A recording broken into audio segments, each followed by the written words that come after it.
This is Tokens. I'm Lee C. Camp. Welcome back. This is episode 1 of season 5 of the Tokens Show podcast.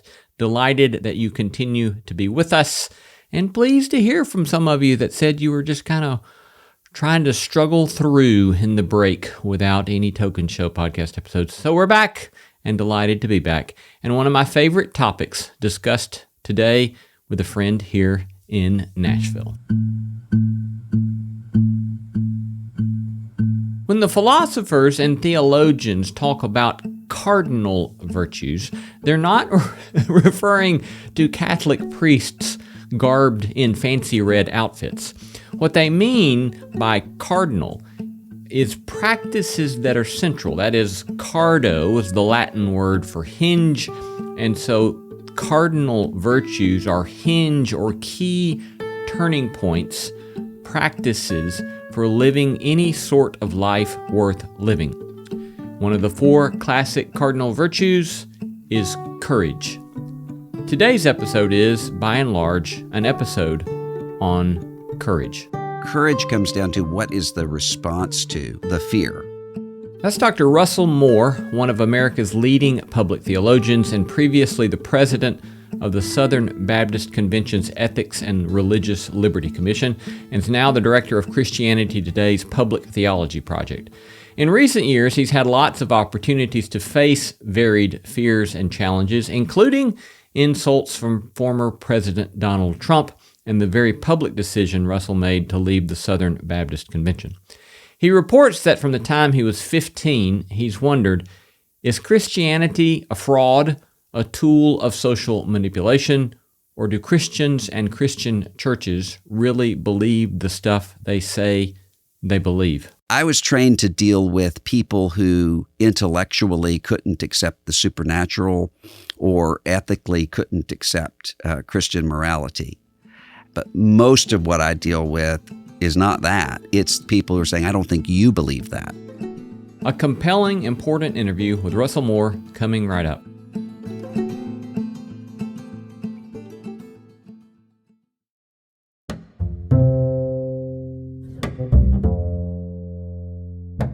Russell Moore is public theologian at Christianity Today and director of Christianity Today's Public Theology Project. He previously served as the president of the Ethics and Religious Liberty Commission, the public policy arm of the Southern Baptist Convention, and also at the Southern Baptist Theological Seminary as dean of the School of Theology and professor of theology and ethics. Welcome, Russell Moore. Well, thank you. Good to be with you. I listened to the show, and so glad to be here. It's great to have you here in the studio here in Nashville. We're talking today about your most recent book entitled Courage to Stand, Facing Your Fear Without Losing Your Soul.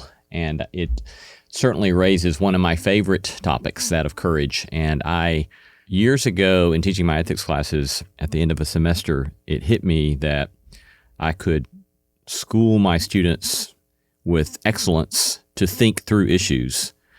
But when push came to shove, if they didn't have any courage, my class really wouldn't make any difference in their lives. And so I appreciate that you're pointing us to the deep moral necessity of courage. You began the book, though, I think, in an unexpected place when you say, what I almost was is a teenage suicide. Mm-hmm. I went through a really dark depression at about 15 years old, and it really was prompted by looking around in Bible Belt Christianity and seeing some really scary things, and then wondering, well, is this just a way to sort of maintain Southern culture? My problem wasn't sort of intellectually being able to work through resurrection from the dead or those sorts of things. It was this sense of, wait a minute, am I participating in a fraud? And if I'm participating in a fraud, it's not just that I could say, oh, well, okay, well, then I'm moving on to something else. That would mean that everything that I understood about the nature of the universe itself was wrong.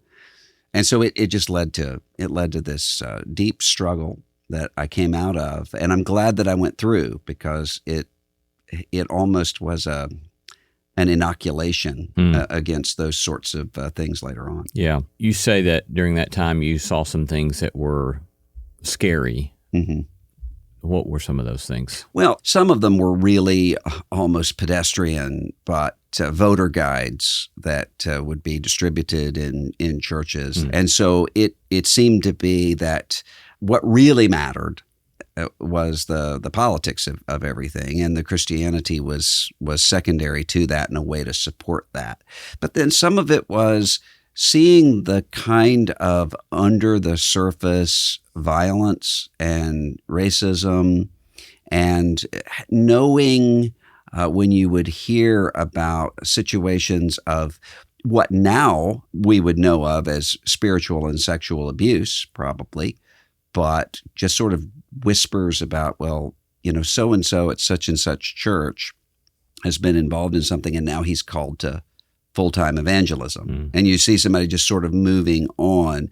James Baldwin talks about in The Fire Next Time about being a teenage preacher and seeing the nature of the craft in terms of theater. So he was talking about he could see how saying something a certain way is going to prompt an amen as opposed to saying something some other way. And he sort of could see behind the stage to such a degree that it led him to wonder if this all really just is a craft of theater. Some of that was present for me as well, and seeing just some of the manipulative tactics and so forth that could happen in church life. Yeah. It wasn't about questioning the truth of basic Christian convictions as much as it was, if Christianity is getting used in this way and it's all a facade at the cultural level, then the crisis of courage would be, how do I go forward in life beyond this point? Yes. What does this mean? Or should I just avoid those questions? Yeah. And move forward. And that was not an option for me, just the way I'm wired. And so it was a sense of, what do you do? And there weren't many people that I could talk to about this. Yeah. Before we go into unpacking some of that, let me ask us to take just a moment to kind of describe courage at an abstract level. You kind of help us see, first of all, that it's unhelpful to think of courage as fearlessness generally, right? So tell us a little bit more about that. We often assume that courage is fearlessness, and the images that come to mind are people who are standing up without any sort of hesitation and doing the right thing. But I think courage most often shows up not like that. It shows up with a particular response to fear. So if we look, for instance, at what we would call the Christmas narrative, and you see the way that fear shows up there. I mean, Linus in the Charlie Brown Christmas special reciting Luke 2 about the shepherds, and the glory of the Lord shone round about them, and they were sore afraid. Yeah. The old King James, which is the best way. There's just no other way to put it. That's right. Luke 2. And there's a fear that is happening that really is necessary to the response. Whereas you have a fear also that comes in with Herod when he hears about this. He's afraid of losing his throne, of losing his status. And he responds to that with violence rather than with awe and with worship. So I think courage comes down to what is the response to the fear. How does one start to see oneself and one's responsibilities before God and to one's community and in various ways, rather than this sense of bravado? Yeah. But when in reality, a lot of times what we see is a lack of confidence and a gnawing fear that manifests itself as what seems to be certainty and lashing out at the other. And that's really not courageous. Yeah.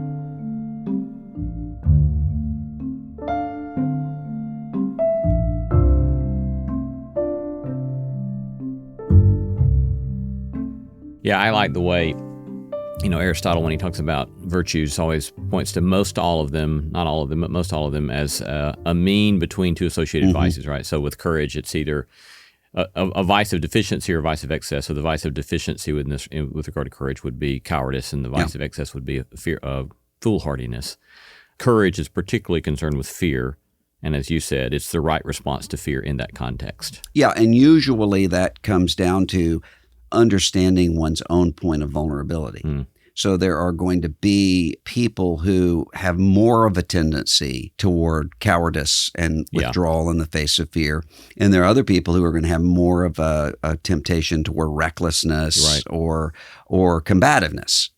And so sometimes if we don't really take the time to understand, well, how do I usually respond to this? Then you can end up in a place where you're cowardly and you don't know it. Yeah. Because it doesn't look like the cowardice you've experienced somewhere else. Right.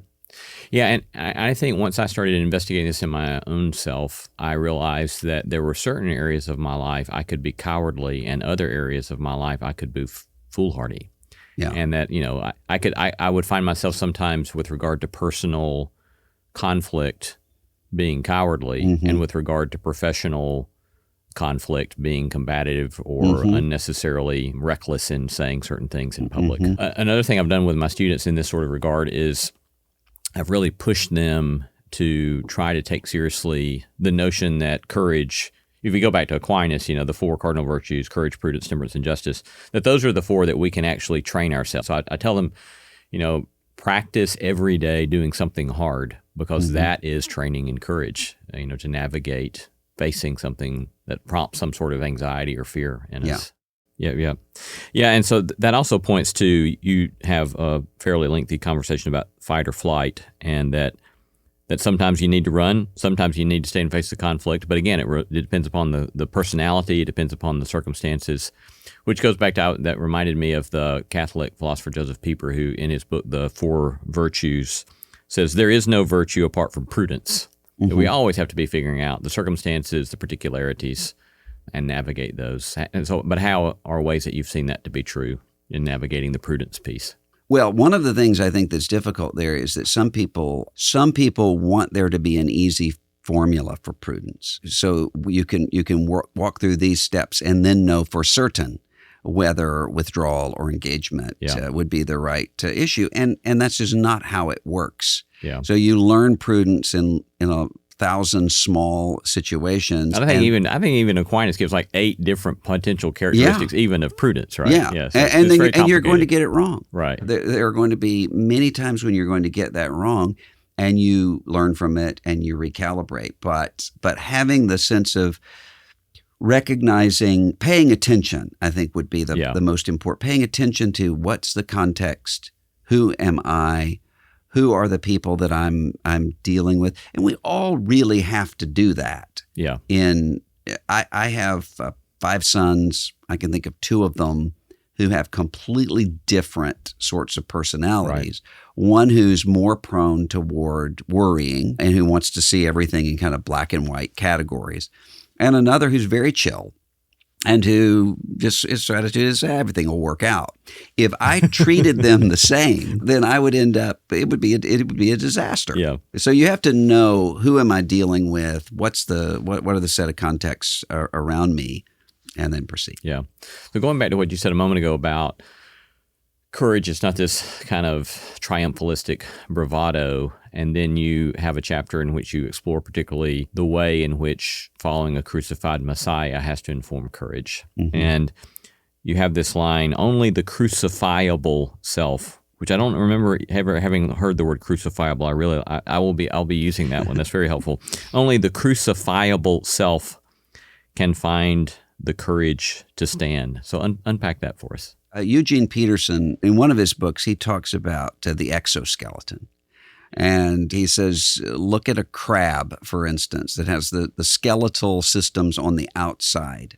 And there's a measure of protection that's there. But then you look at a higher mammal, a human being, or any other higher mammal, the skeletal system's on the inside, which brings a unique form of vulnerability. Doesn't exist with the crab, but also brings the possibility of connection and relationship and development that wouldn't be possible there.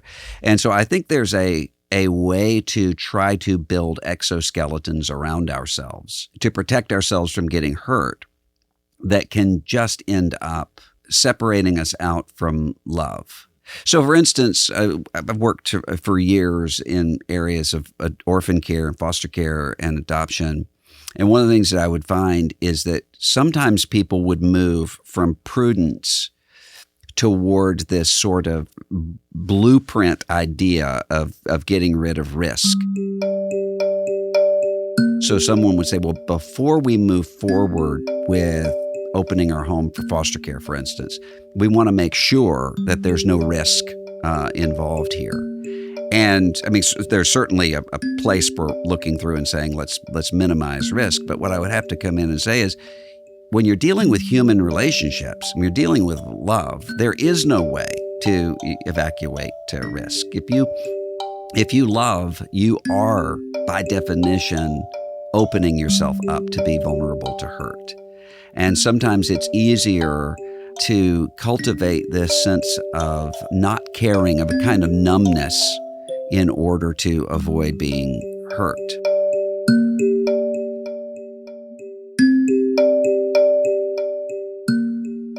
You know, there's been lots of increasing conversation around Jesus as a practitioner of a certain wisdom, and I do find a lot of that kind of construct pretty compelling. And I think one of the reasons I find it compelling is because it has a sort of way to cut through religious speak or pious speak and say, what you see here is someone who is deeply engaged in the question of how does one live well.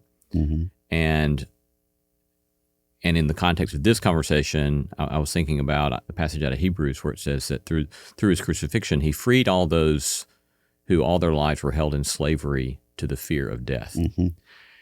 And that if we take this Jesus story seriously, we see someone who had such immense courage that he was able to be crucifiable, right?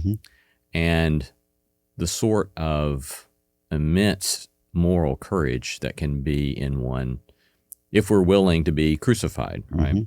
Of course, there also can be the kind of unhelpful, deeply unhealthy martyrdom complex, again, on the other side of that, right? A desire to be persecuted that can be very, very ugly. But nonetheless, the sort of strength of character of saying, this could come to me too. And then the sort of freedom in that. And you think about the contrast, even at the crucifixion. Simon Peter acts in a way that culturally would seem to be courageous, taking up the sword, attacking, but that's actually a manifestation of cowardice. And then Peter does both the fight and the flight. He fights and then he runs away. That's not what courage is. The courage is actually this sort of combination of anguish and tranquility in the life of Jesus. You have someone who's not numb to the realities. He's crying out in Gethsemane, and someone who has such a sense of himself and such a sense of his trust in God that he's able to, with a tranquility, stand before Pilate. I mean, those two things, they seem contradictory, but they're integrated in the life of Jesus in a way that's striking. Opposite sides of the same coin there, It seems that a lot of your book is an acknowledgement at some place short of crucifixion, we might say, and that is that for a lot of us, being middle-aged, past my midlife crisis some years ago, I'm kind of at the place these days, I think, where sometimes I'll say to my friends, I think in good faith, the fear of death is not the thing that necessarily worries me these days. But what you point to is an acknowledgement that we're grappling very often with the fear of disapproval in this life, right?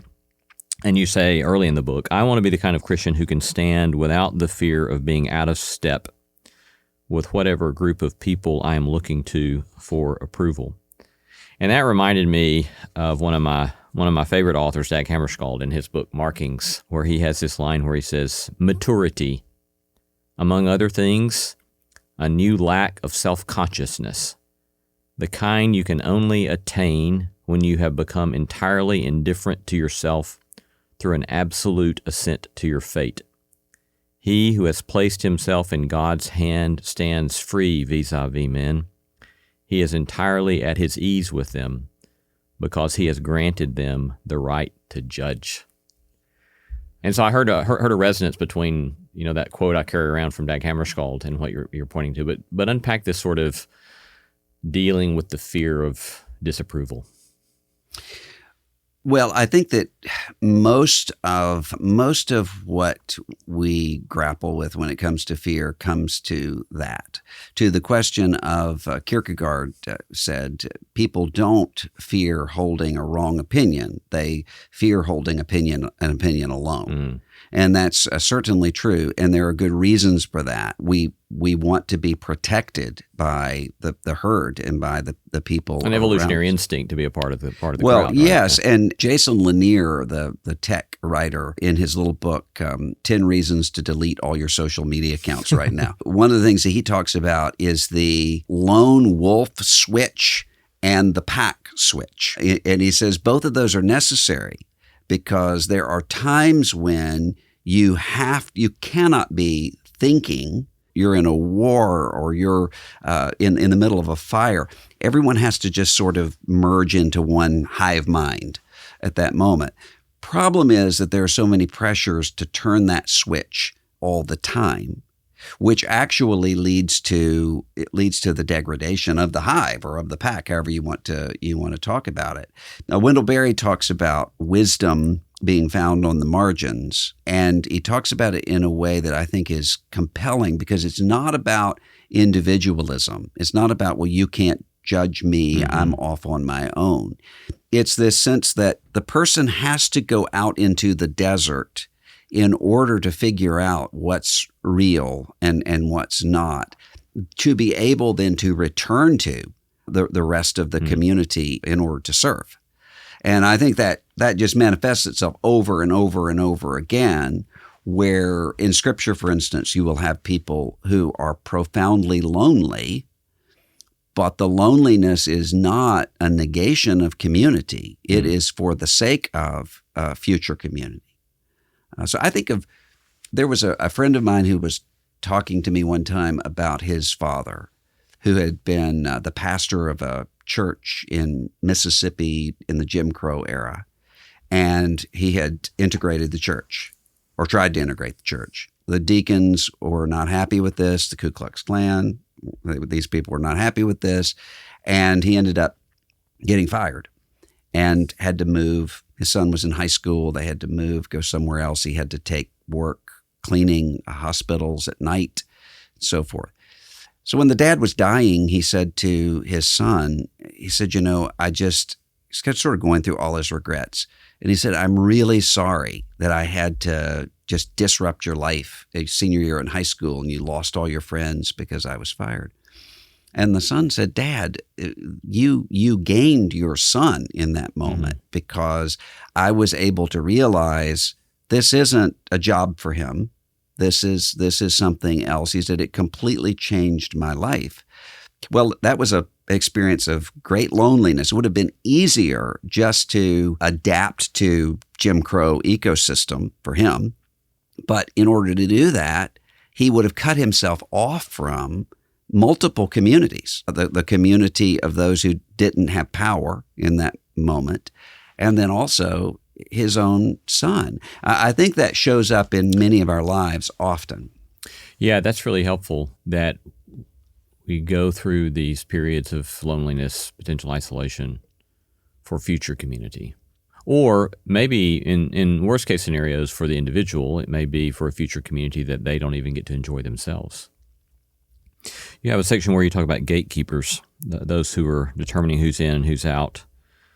And it does strike me that people like you and people like me, we have this sort of professional danger because we kind of are the scribes and the Pharisees, right? We get a salary check for that.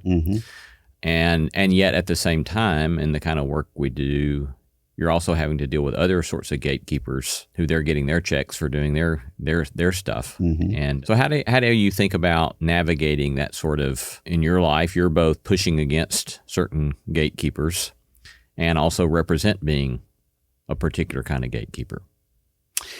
Well, I think that a certain kind of gatekeeping is, of course, necessary. I mean, without it, what one ends up with is a situation where we say, doesn't matter whether somebody is practicing domestic violence or practicing love, it's all just a version of the same thing. No, you have to say that the gate is an element of the claim that every community requires boundaries. Yes, every community requires boundaries. The question, though, is what those boundaries are for.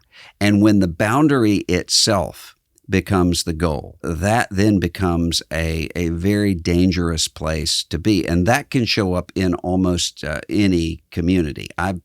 I've seen that in my own life in terms of a kind of hyper fundamentalism within the church, but it can show up in any community, in any place on the religious or not religious or ideological sorts of spectrums. John Stott, the Anglican pastor from London, used to talk about how in biology, and the same thing is true in history, that you have lumpers and splitters. So the lumpers are those who say, here's the commonalities between these different groups of creatures. And then the splitters, here's how you differentiate between these different creatures. And both of those things are necessary. But that within a religious context, if you go too far toward the lumpers, then what you're really saying is that there's nothing really real here that holds us in common. We're just sort of describing the fact that we're all here. And then you end up with a loss of identity. But if you have too much of the splitting, then you end up with an ever narrowing that, as he puts it, can narrow the elect down to be small enough to fit on Huckleberry Finn's raft.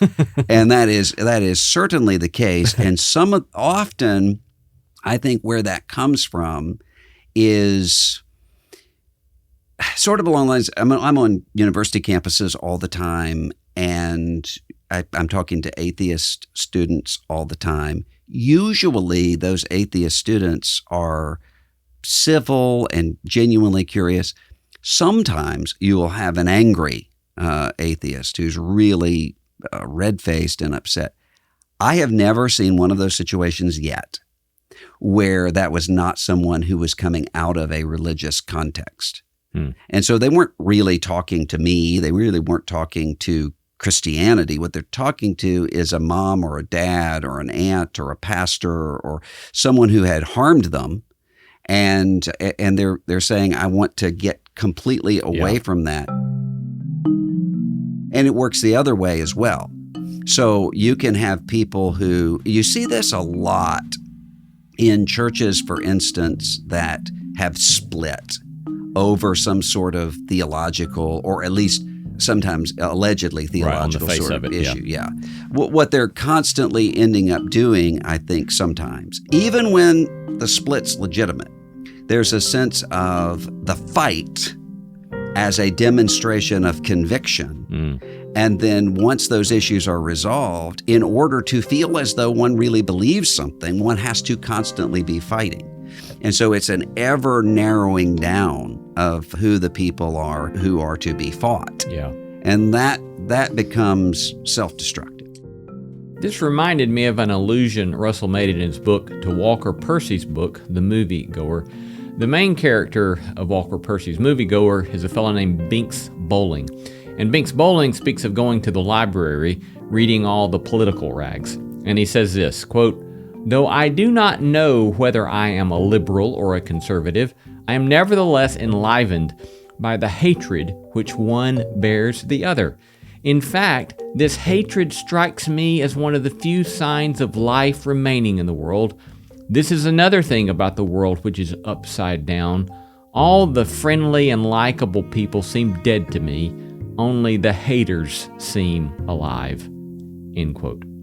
And that's what I think is at the root of most of the sort of hatred and division that we see, is that there's a numbness in people and a sense of wanting to feel alive that can show up with an activated limbic system.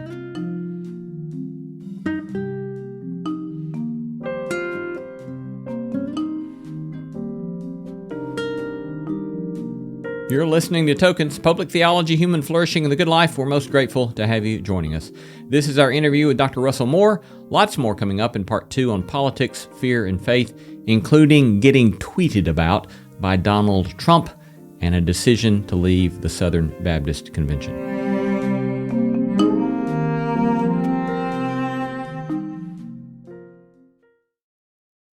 Welcome back to Tokens and our interview with Dr. Russell Moore on his book, The Courage to Stand. A lot of the material in your book is, I know you just well enough to know, and we've had just enough conversations to know that there's lots of stuff that I could read between the lines in your book, right?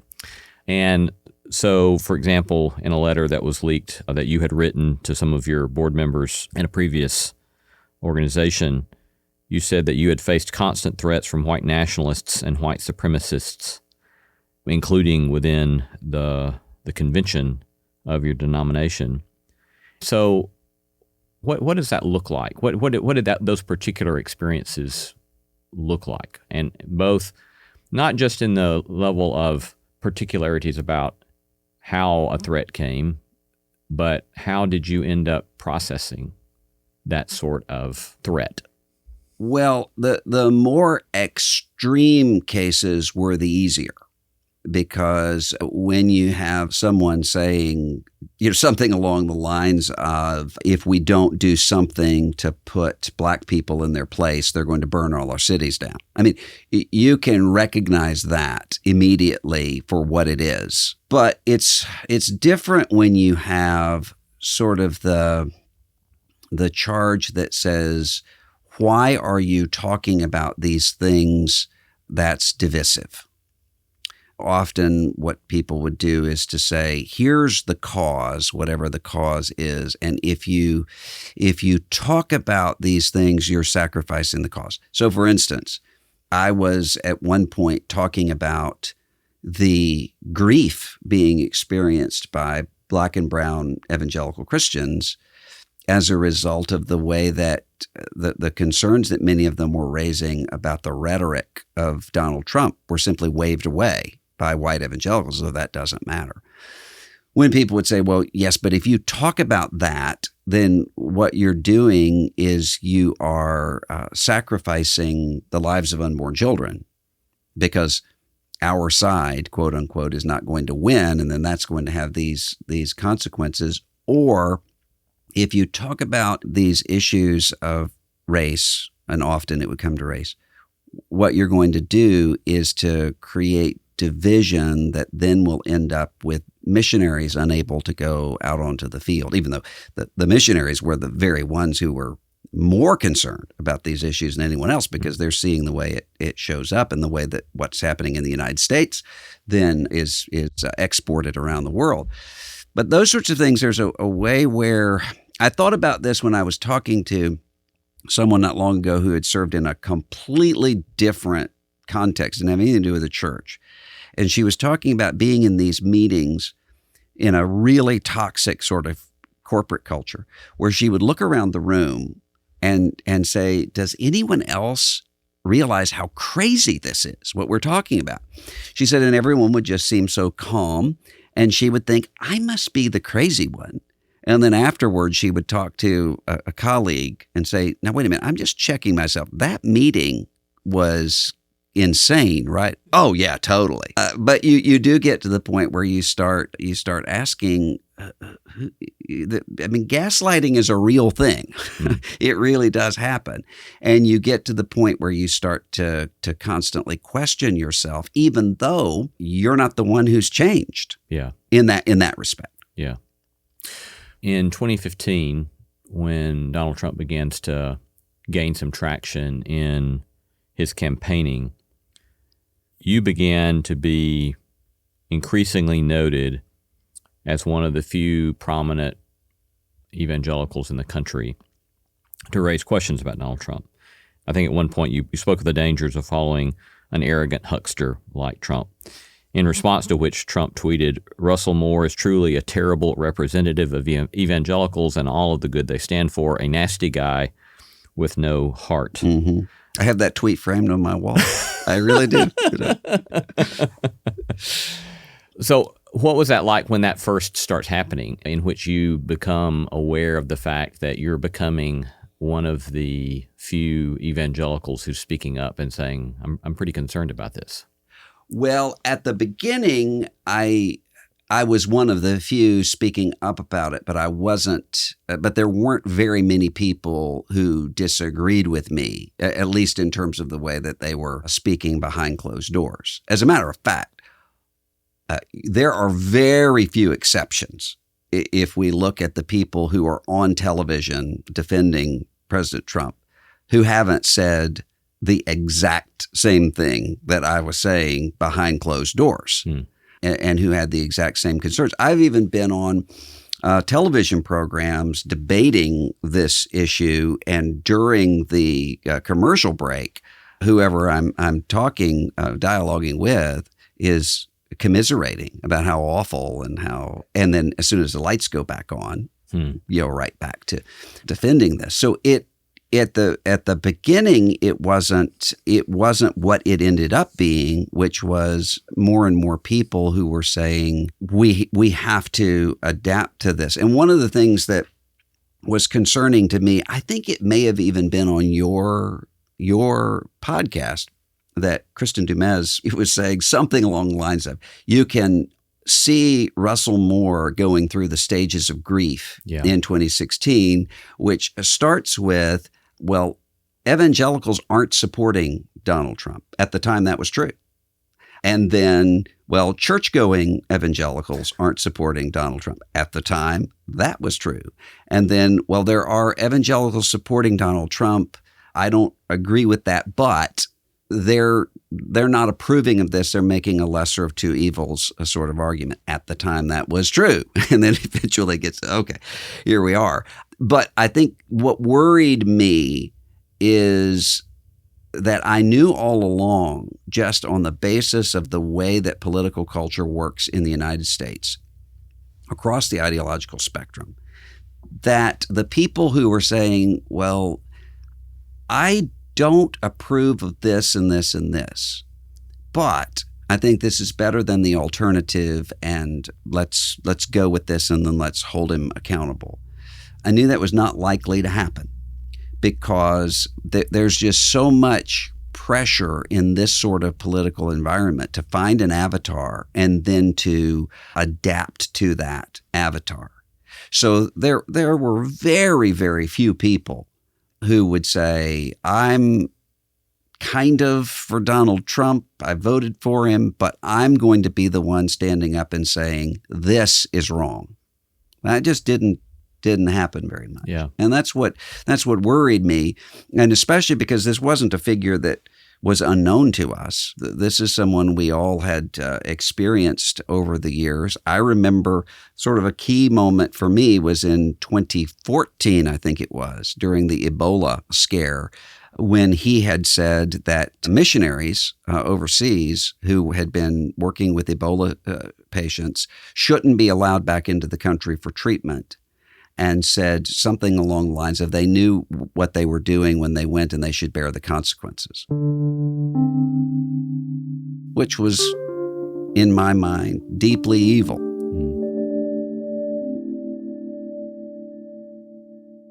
And then there would be moments such as, the Access Hollywood tapes should have been no surprise to anybody paying attention to anybody who had listened to a Howard Stern show.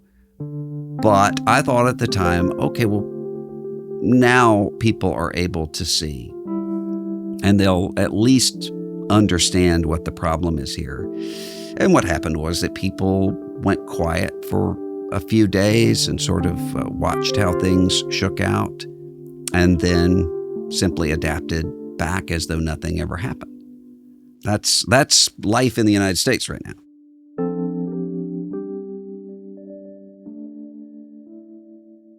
So how do you make sense of that progression? How do you frame or understand the ways in which it seems as if so much of evangelicalism has capitulated in this cultural moment? Well, I think there are different factors that are coming together. And one of those factors is, I remember when I first was elected president of the ERLC, I said to my wife, if you ever hear me say the words, this is the most important presidential election in our lifetimes, tell somebody to come take the keys away, because I have heard that every 4 years of my life. So there's a sense of existential threat, where what has to happen is, and elections are framed this way, where it's either exuberant triumph, we win, and we permanently win, or it's complete annihilation, and we have lost, and we have permanently lost. That's not the way elections actually work, right? But it's the way that it seems to people. And part of that is because in order to mobilize people, and especially in a social media age, the way that you have to do that, you can't do that with a sense of, look, let's talk honestly about where the real concerns are and where they're not. Instead, you have to come in and say someone is after you and they are going to destroy you, or we're on the cusp of total victory. Come and get involved in it. That just becomes part of the culture of the country. And so then when you add to it this sense of fear of, I've had people, there are many legitimate religious liberty concerns in the country, but I've had Christians talk about being on the cusp of being put into re-education camps, evangelical Christians and re-education. I mean, that's not going to happen. But if you say, well, wait a minute, that's not going to happen, the response is, oh, you must not be concerned about what's happening. Well, you can be concerned and say that's not a realistic prospect. So it's culturally where things have gone. And then you add to it an evangelical culture that has focused more and more on what seems immediately real. And what seems immediately real to people is whatever the current culture war or political conflict is. That seems more present than the communion of saints and being united to Christ. Yeah. I mean, that just, it's more immediate. In all of the conflicts that go on in churches, almost never is there a conflict over the Trinity. Yeah. Or over the deity of Christ. It's usually over some question of political identity or cultural identity, because that's what American life is like right now. Yeah.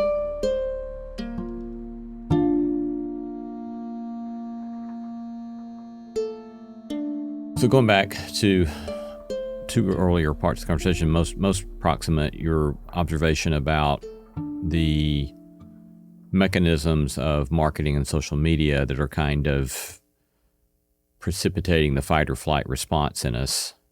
And then going back to the notion of courage, that it may be that what courage requires of us at the kind of time we find ourselves in is a simple, quiet capacity to engage people in honest conversation across divides and differences.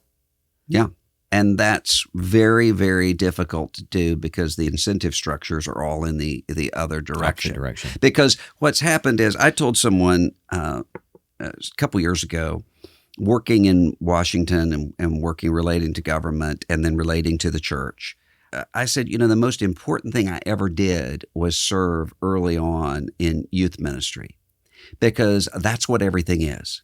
If you know how to get a group of teenagers on a church van and get them to summer youth camp, that is it, because it all is the same reality of who doesn't want to be seen sitting next to whom, and who really wants to be seen sitting next to whom, and who's mad at somebody because they're envious of them. And I mean, it's the same middle school dynamic. There's Washington, D.C. It's Washington, D.C. It's the First Baptist Church. It's the First Christian Church. I mean, it's all of that manifests itself in that way. So it's really hard when what you're wanting to do is to not so much talk to this person and get to know this person, but asking, what is it saying about me that I'm talking to this person? I mean, it seems to me that is one of the most, of many, but one of the most striking things about Jesus is he has absolutely no concern for the way that his speaking to and engaging with a person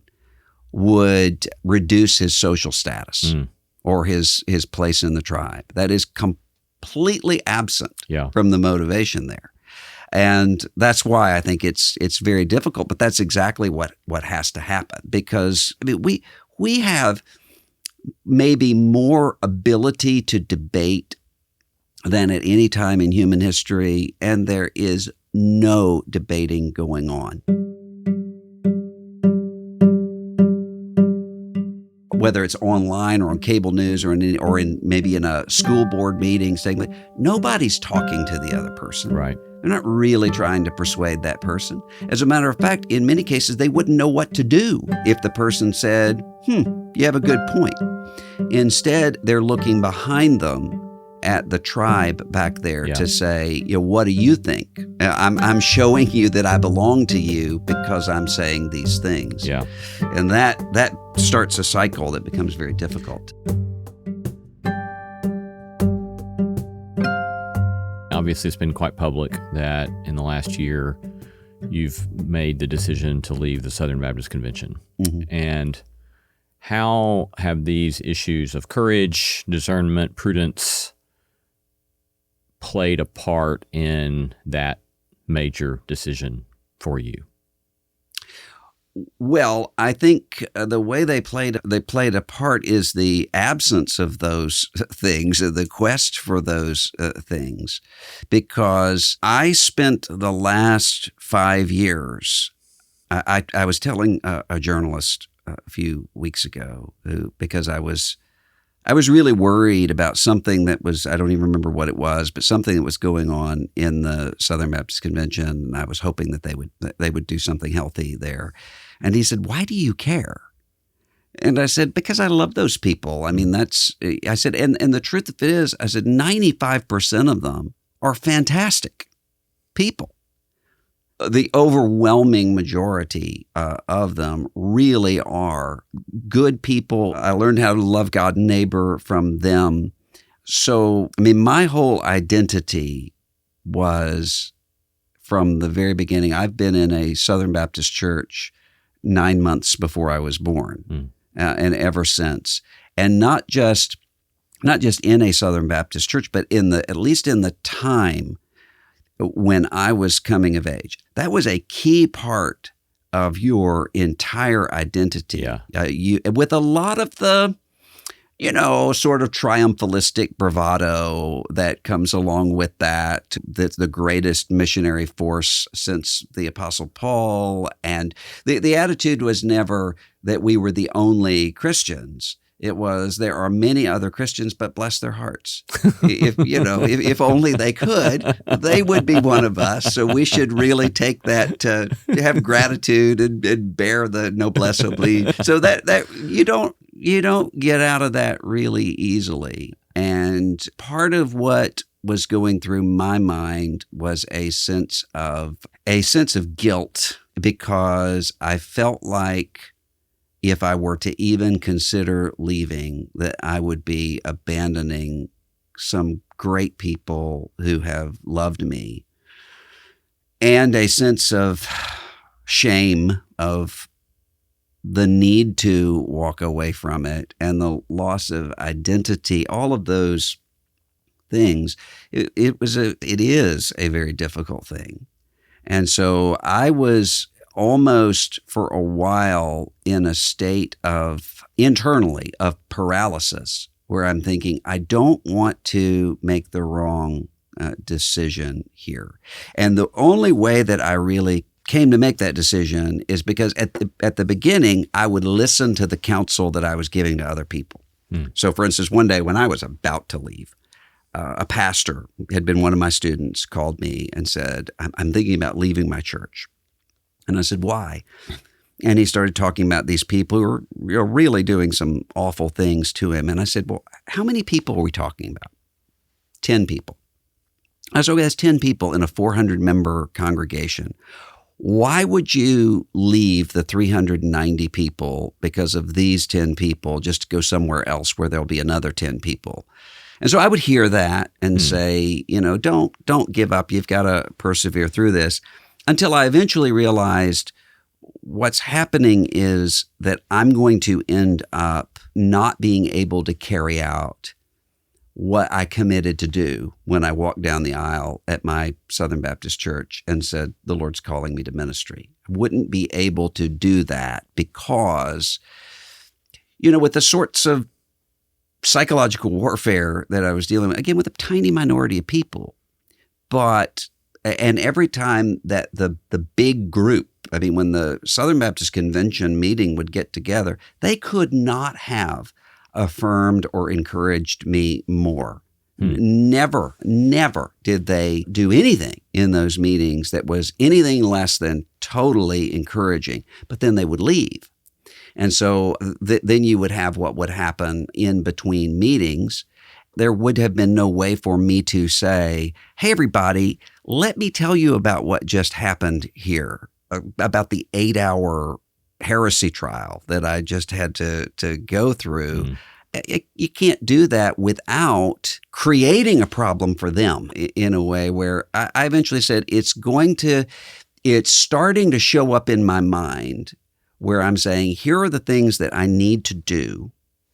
Do I have it in the bank, sort of emotionally and spiritually, to have 6 months of trench warfare over this, or my team to have that? Sometimes it would. And sometimes I would say, yes, it does. And sometimes, but the fact that I would have to sit and go through that calculation. I remember one time saying, in some context, somebody was asking about alcohol. And I said, look, I don't drink. It's not because I think that people who have a glass of wine are sinning. I just think this is a wisdom issue in this context. I ended up in a 2-hour meeting with someone outraged because I said that I wouldn't say, if you have a glass of wine, you're sinning. Most people, if I had come out and said to most people in the SBC, this is what my day is spent doing today, they would not have agreed with that. They would not have wanted that to happen. To be the case. But it would have now been their problem. Yeah. In a way where I said, I need to really, in order to carry out the work that God's given me to do, including for them, I have to do it in a different place. Yeah. And I sought a lot of counsel during this time. And one of the key moments, because Seth Godin is a figure who's not a Christian, he's meant a lot to me in terms of the leadership principles and cultural analysis that he does. And you quote him several times in this book. Yeah. And he talks about the dip. Yeah. Where he says, there comes a point where in everything you come on this time of turbulence and hardship, and people just quit when if they just persevered through it, they would have come to the other end. Well, I didn't want to do that. And so I remember talking to someone and saying, I don't want to regret making the wrong decision. And he said, do you really think you're being rash? And he then said, let me say to you, as somebody he's Presbyterian, he said, but let me say to you, there is no body in the world who, if you leave, is going to say, well, why is he being that impetuous? The question is going to be, why did you stay so long in that? And yeah, so when you're in it, it's easier. It's much, much easier when I'm talking to someone and saying, here's how I see your situation. There's a lot of second guessing involved when it's oneself. So much of your story and stories that you shared with us do lead us back to where you were as a 15-year-old. Mm-hmm, yeah. Right. That this fear of Christianity potentially being a tool of power or being used as a tool of power. And you say in the book, and I've heard you say in a number of interviews, that these days you're encountering young people who are not saying they don't believe what the church claims, but that they don't believe the church believes what the church claims. And near the end of the book, you say, North American Christianity is sick and weak and doesn't even know it. As a 15-year-old boy, you found ways to push on through. Mm-hmm. And yet, if anything, the anxiety or the fear that you had as a 15-year-old are all the more acute today. And so how do you for yourself, and how do you encourage others to say this is a fear that we're called to keep pushing through and that we're called to keep going forward? How do we go about doing that, you think, in a constructive way? What would be some particulars kind of as a close here to think about?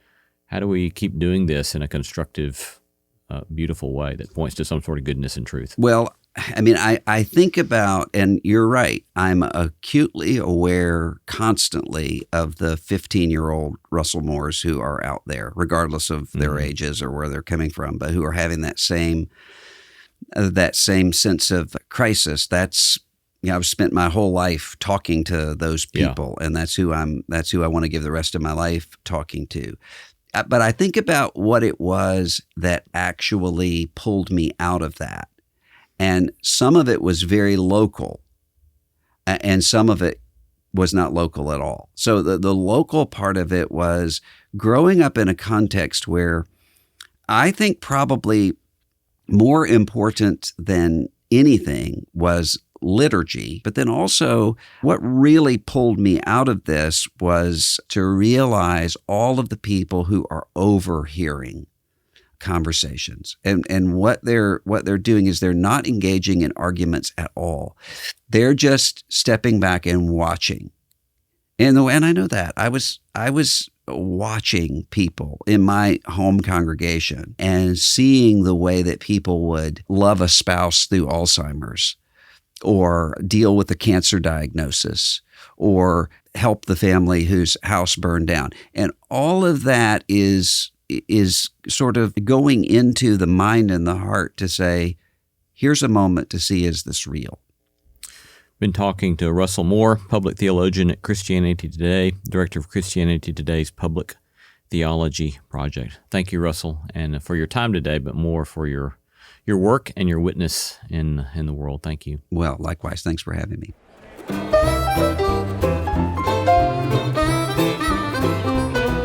You've been listening to Tokens, Public Theology, Human Flourishing, The Good Life. If you'd like to hear more conversations about the ways the American church has intersected with American politics, then check out our episode with Robert P. Jones, author of White Too Long, as well as Season 3's episode with Kristen Dumais, which Russell cited in today's interview, on her best-selling book, Jesus and John Wayne. Remember to subscribe to our podcast wherever you get your favorite podcasts. And if you've got feedback, email us at podcast@tokenshow.com. Our thanks to all the stellar team that makes this podcast possible: Christy Bragg, Jacob Lewis, Ashley Bain, Tom Anderson, and Carrie Harmon. Music beds by Zach and Maggie White, and Blue Dot Sessions. Thanks for listening, and peace be unto thee. The Tokens Podcast is a production of Tokens Media, LLC, and Great Feeling Studios.